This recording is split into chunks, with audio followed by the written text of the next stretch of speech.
Ny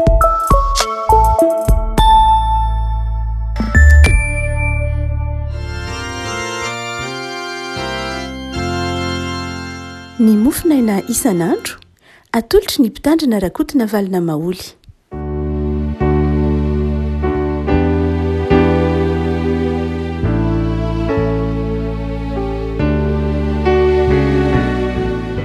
Mpifaneriavana no iaravanantsika tratrety talata fahatelo ny volana Jona ity. Ny mofinaina izay voalahatra ao antsika dia ny bokin'ny Mika Mpaminany, Mika toko fahaefatra, Mika toko fahaefatra andiny faha 1 ka hatramin'ny faha 4. Mika toko fahaefatra andiny faha 1 ka hatramin'ny faha 4 vakina amin'ny anaran'i Jesosy. Ankehitriny dia tafangona mely anao ny firenena maro izay manao hoe aoka halambaraka ziona ary aoka ny masontsika ho faly mijery azy. Kanjo tsy fantatry ireny ny hevit'i Jehovah na azo ny fisainany fa efa nanangona azy toy ny amboara eo ampamilona izy, mitsangana ka miveleza ary ziona zanaka vavy, fa nitandroka ao ataoko vy ary ny kitronao ataoko farahina. Ka anoritory firenena maro ianao dia atolotra ao an'i Jehovah ny hareny ary ho an'ny tompony tany rehetra ny fananany. Koa mivory ho andihany ianao, ry zanaka vavin'ny andihany, manao fahirana antsika izy, mamely tsorakazo ny takolaky ny mpitsaran'ny Israely. Ray masonao, manomasinana amin'ny fahamarinana ny teninao ny fahamarina. Amen. Amin'ity tsotra masina rehefa malala dia asehon'ny Mika fa Andriamanitra mahita ny zavatra atao amin'ny mpanompon'Andriamanitra. Mahita ahoana moa? Andriamanitra zany dia mijery ny zavatra ataon'ny ratsy fanahy amin'ny mpanompon'Andriamanitra. Hitan'Andriamanitra ny fahorian'ny mpanompony, hitan'Andriamanitra ny herisetra izay ataon'ny hafa, ataon'ny manodidina azy amin'ny mpanompon'Andriamanitra. Fa izay tsy hoe hitan'Andriamanitra fotsiny ilay zavatra miatra amintsika, ataon'ny hafa, ataon'ireo izay mety ho mankahalana tsy tiantsika na hitan'Andriamanitra mihitsy zany ireny zavatra mety mitranga eo amin'ny fiainan'ny mpanompon'Andriamanitra ireny, ataon'ireo fahavalony araka ity andininy ity. Fa tsy hoe hitan'Andriamanitra ihany le izy, fa asehon'Andriamanitra fa toy ny atao miatra amin'ny tenany koa. Zany hoe reny zavatra ataon'ny fahavalon'ny mpanompon'Andriamanitra ireny dia toy ny miatra amin'Andriamanitra, raisin'Andriamanitra ho toy ny miatra aminy, ho toy ny izy no asiana ratsy rehefa asiana ratsy ny mpanompony. Zany hoe ny manisy ratsy ny mpanompon'Andriamanitra dia raisin'Andriamanitra ho toy ny manisy ratsy azy mihitsy. Ary izay no asehon'ity Mika ity, ka mahatonga n'Andriamanitra mandray andraikitra. Mandray andraikitra Andriamanitra tsy noho ilay hoe fitiavana an'ilay mpanompon'Andriamanitra ihany, fa mandray andraikitra Andriamanitra satria toy ny miatra amin'ny tenan'Andriamanitra ilay zavatra atao amin'ny mpanompon'Andriamanitra. Ary dia hoy izy manao hoe ankehitriny tafangona mely ianao ny firenena maro, kanjo tsy fantatry izy ireny ny hevit'i Jehovah na azony ny fisainany. Izy lafiny zavatra izay no anankiray hevitry ny azy fijalian'i Jesosy. Ny hevitry ny azy fijalian'i Jesosy dia izao: noentin'i Jesosy izay zavatra rehetra miatra tamintsika. Zany hoe ny zavatra rehetra izay atao amintsika dia miatra, raisin'i Jesosy ho miatra amin'ny tenany. Amin'ity andininy izay eto am-pilatantsika amin'ity mofinaina tena dia miditra an-tsehatra Andriamanitra, mamonjy ny mpanompony. Satria Andriamanitra dia mandray izay zavatra mahazo antsika ho toy ny mahazo azy. Ary rehefa miditra an-tsehatra Andriamanitra nefa dia izao, tsy hoe miditra an-tsehatra amin'ny tazapotsiny, fa miditra an-tsehatra manamafy ny mpanompony. Misy lafiny zavatra indraindray eritreretintsika hoe io vokatry ny ataontsika hoe fandraisana amin'ny ilany fotsiny ny atao hoe finoana. natao hoe finoana raha maka ny testamenta avao mantsika de mandrakariva na tsy hoe mandrakariva tena zava-dehibe ny finoana Jesosy metra-panontany iny hoe aiza ny finoana ao nahoana anao ry kely finoana mianahana manome toerana be dehibe ny finoana ny testamenta vaovao mazava loatra satria ny finoana no hanamarinana antsika ny finoana no ifandraisantsika amin'Andriamanitra fa misy fahadiso-kevitra indraindray amintsika mpino hoe indraindray ny finoana dia heverintsika ho tsy misy fiezahana marina loatra ny tenintsika manao hoe sola fide ny protestanta zany io hoe tena ny finoana ihany fa ny tsy tokony ho adinoantsika fa melono ny sola fide dia eo ny sola gracia rehefa miteny hoe sola gracia sika zany hoe ny fahasoavana ihany dia tsy midika hoe tsy miasa zay fa ny fahasoavana de zao fanamarinan'Andriamanitra antsika maimai-poana fa tsy manalavitra ny fiezahan'ny olona hiasa maha olombelona azy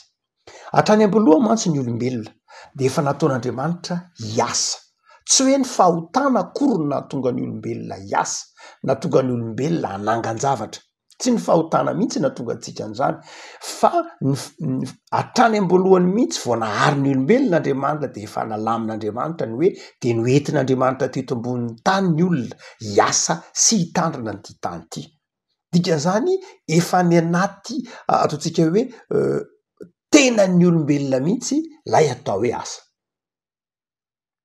no zany dia zava-dehibe zany lay atao hoe asa fa indraindray makany am'ilay fieritriretina manao hoe ny finoana dia Andriamanitra manao ny zavatra rehetra akinina amin'Andriamanitra ny zavatra rehetra ny hoe ankinina amin'Andriamanitra ny zavatra rehetra dia tsy hoe tsy manao nininy sika akory fa miandro fotsiny misy fotoana miandro fotsiny tsika de miasa Andriamanitra fa tsy voatery ho zay foana akory ny lalan'ny finoana mazava tsara eto ny tenin'Andriamanitra hoy izy manao hoe ny tandrokao ataoko vy ny kitrinao ataoko varahana atao inona moa tandroka vy raha mijery sika ny sary de zao hiady zany lay mpanompon'Andriamanitra ary hiady saingy ny fitaovany eny ampelantanany tsisy aresy mihitsy atao inona moa lay kitro vy hiasa izy zany hiady izy zany zany hoe Andriamanitra dia manamafy ilay mpanompon'Andriamanitra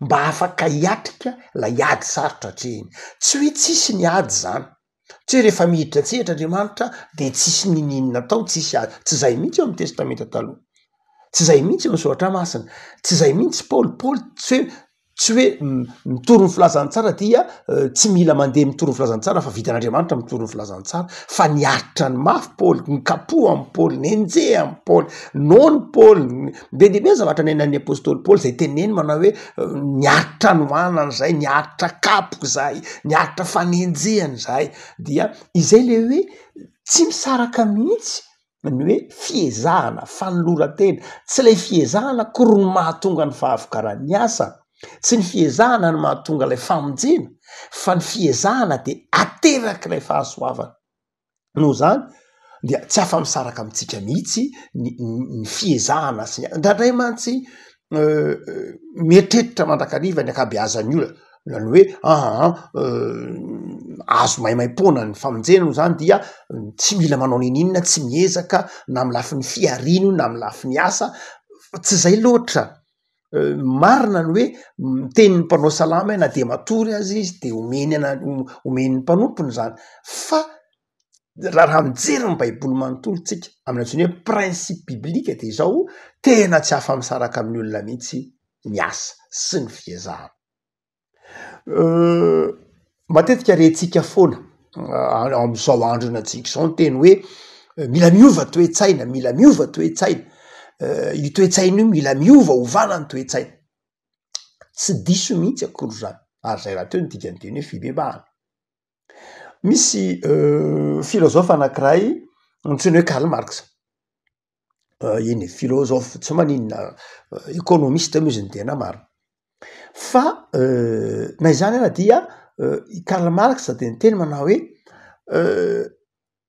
visaky ianao izy raha manova raha makany amin'ny hoe ny ny toe-tsain'ny olona no ovana meloa fa zao izy ny environnement na ny zavatra manodidina ny olona ozy no hanovany toetsain'ny olona zany hoe raha ohatra anao ka miteny fotsiny zany hoe miova amin'ny toetsaina miova amin'ny toetsaina de zao tsy ahita fiovana ianao fa zao ny voalohany tokony ataonao ovay ny environnement misy azy ovay ny manodidina misy azy de iova ny toetsainy marina loatra fa fantatsika fa toetsaina olona materialiste zany toetsain'olona satria marxa tsy mivavaka marxa materialiste zany hoe am marxa de zao ny zavatra manodidina ny zavatra ivelan'ny olona ny zavatra manodidina ny olona iainan'ny olona ny manova ny toetsain'ny olona zany hoe zany anao ka tianana olona manaja fahadiovana de atomboy aminy hoe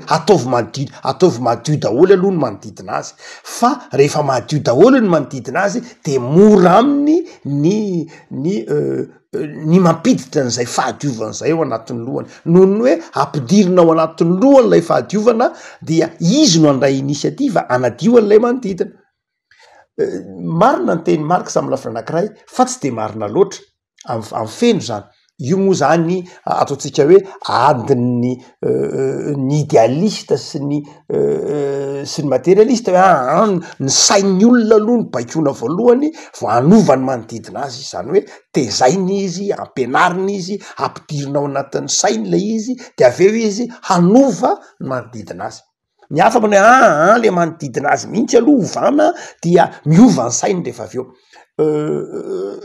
adihevitra mety hoforesaka foana zany fa eto amy teadininy ty dia toy ny manamafy an'lay hoe zavatra tsy afa misaraka reo zavatra tsy afaka misaraka reo tsy afaka misaraka ny hoe tsy maintsy tsy afa misaraka ny finoana sy ny asa ambarany epistiliny Jakoby io ary ambarany testamenta ataonao io ny hoe mino de tsy hoe tsy manao ninina akory ary ny hoe manao zavatra dia tsy azo sarahana amin'ny finoana zay no ahitana fiovana zay no ahitana fiovana zay io teneny ny tompo io mino enao fa miaraka aminao fa izao enao ampiasaina ka de zao no izy atao toy atao tandroka toy ny tandroka atao viny tandroka ao ny kitronao atao varahana fa enao miasa zany hoe tsy afa misaraka mihitsy raha mitady fiovana isika raha mitady fanamboaran-javatra isika de zao tsy maintsy ao anatintsika ny fahatrokina tsy maintsy ao anatintsika ny finoana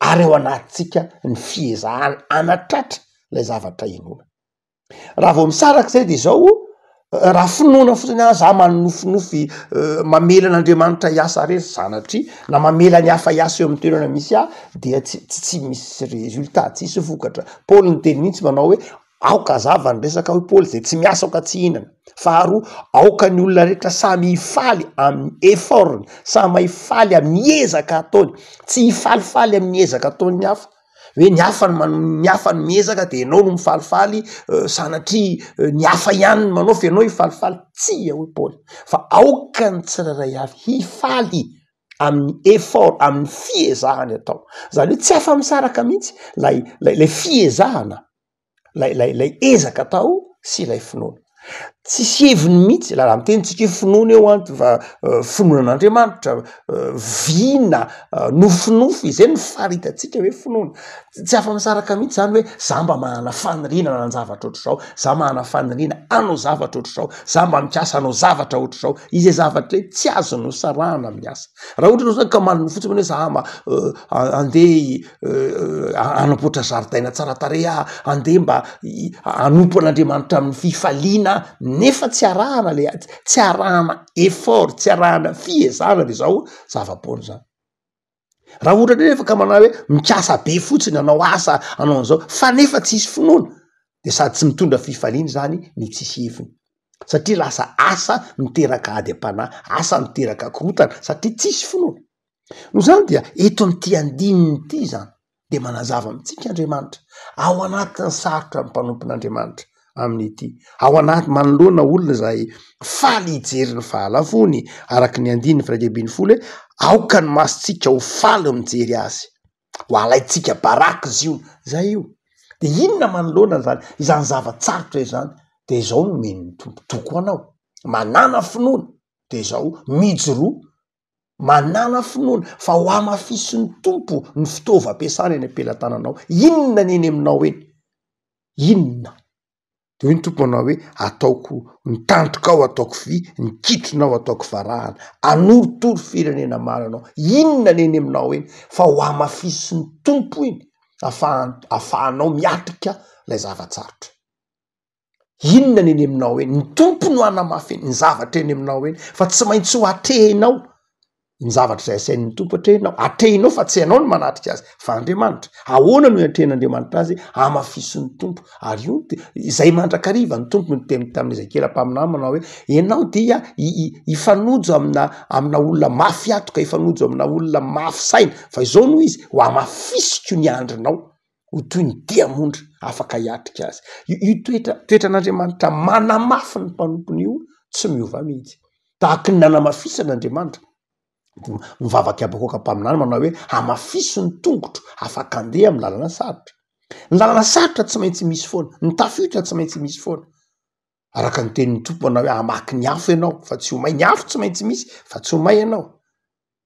Amaky ny onja ianao sy ny ony, fa ny onja ny rano tsy maintsy izy fa tsy hanafitra anao izy. No zany de zao mamaika an'Andriamanitra tsy ny manefy olona kamo sanatria.